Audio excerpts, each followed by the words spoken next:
Well, Dr. Dawkins, very good speech. I really enjoy listening to you. You're so succinct. You bring things to such well, an obvious outcome that I have as yet, seen anyone you have debated with refute any of the things you've said. Seems to me all they ever say is some biblical quote, which, as well as I do, that's a false dichotomy. It's also uh, like a redundant statement, so to speak. It's like the Bible's true because the Bible told me so. That kind of, you know what I mean? Anyway, I just, the thing about the school, teaching religion in school, brought to mind that when I was in Catholic school the first 4 years, I remember a catechism class.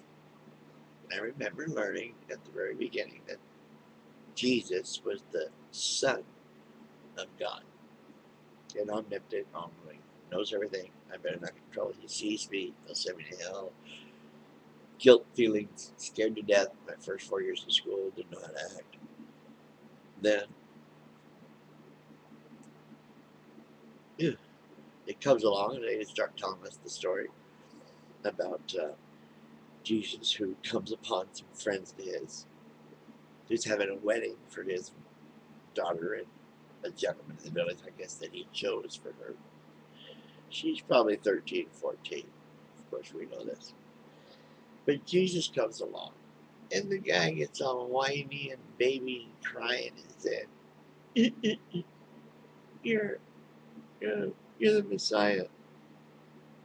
All we have is water.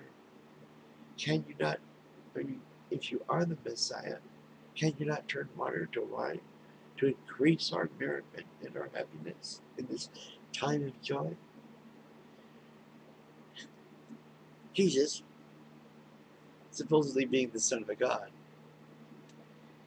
I think would know that alcohol is a poison, and at the very least addictive. Uh, I just can't see him just willy nilly filling up jars of water with alcohol and passing it out to anyone who wants it. Because everybody drank back then. Oh, I can hear the Muslims now, the comments below. I can hear them now. But it was different back then. Wine wasn't the same. And all the rest of their little lame excuses they tend to come up with why their Stone Age practices are not Stone Age, but just culture, as if it makes a difference. You know, no, I always find it curious that someone will use one word as a semantic to describe their whole civilization. It just kills me. The only reason we use word like atheist is because the world's full of theists. And it's hard for them to get a grasp on the fact that there are actually people out here that know the truth. We know reality. We're rational. We look for explanations in a critical, empirical, scientific way, as opposed to, heck, I can't figure that science out, man. It's really difficult. It couldn't have been meant for man. It's just too hard for me. And I'm a PhD in biblical studies. And yet I can't figure it out. What am I going to do? Right? It's just nuts. It's crazy. So what do? Well, they scream about learning. Don't let anybody learn anymore. They still want to, people always say to me too, he's a Muslim? No, he can't be a radical. He's a professor. He's a PhD. He writes papers on Islam and stuff. So, what difference does that make? We even have Christian preachers right here in America who go out and try to kill OBGYNs just because they may have performed an abortion. And it's just crazy. Eye for an eye, tooth for a tooth. Y'all really want to live that way? I guarantee you there's plenty of islands out there with plenty of room for every one of you to live your life, your little religious enclave. Okay? And you do and perform all the miracles you want.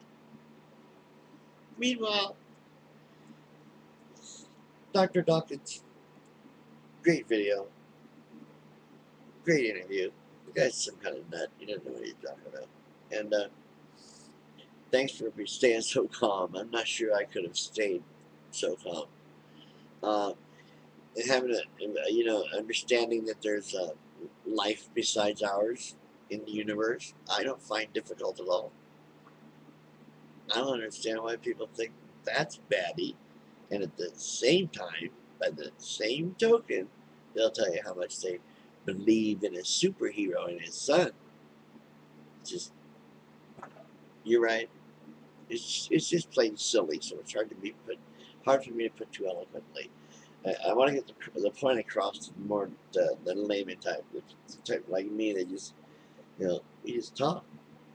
We want to get our word out. We want people to know how we feel. And President Obama, if you don't stop the drilling, period.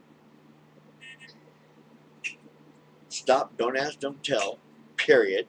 It's up to you. Executive order.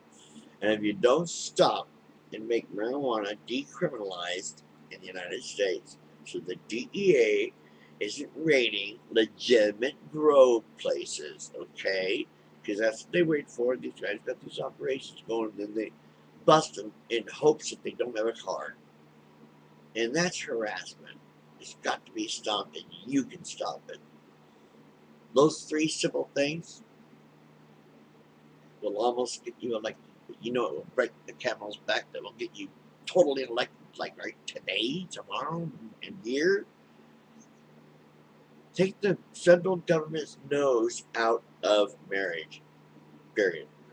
It's none of your business what a man wants to do with a man, or a woman wants to do with a man, or a woman wants to do with a woman. It's none of your business. It's their bedroom, not yours. One more thing. Does everybody remember Field Marshal von Steuben from Valley Forge? I didn't think so. You're not historians.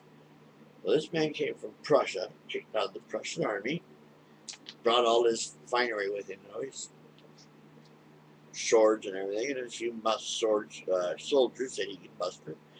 And he brought him to George Washington for Valley Forge and asked him, "Can I be his help?"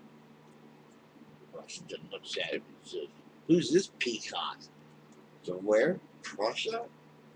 What does he want? Is he supposed to be some kind of admiral or something? Sure enough, the guy spoke English. Black. Heard Washington. He said, "No, I'm here to train your troops the right way. Give me a chance, a week, and I'll show you what I mean." He did. Taught him how to place mess, place latrines, taught him how to make their bunks, make sure they're not dirty and messed up. Taught him how to bivouac, period, how to roll up, how to march, how to fire in succession like the Brits do. He taught him the British way of war and guerrilla tactics. And if it weren't for von Steuben, we wouldn't be here. This would be part of Britain. Honest. And guess what? Queer is a $3 bill. Yeah, he was gay. That's why they kicked him out of the Hungarian army, because he was gay. Stupid. Don't look at the talent, just the idea. Like, they care what's in your bed. That's perverted. Well, I don't know what to say. The only last thing that's really perverted in this life that's like I don't know why it became what it did, but it started out as a religious covenant between Abraham and God to keep from killing his son. So he said, "I'll just cut off a piece of his penis, I'll be happy." The heavenly host must have been laughing and rolling on the floor.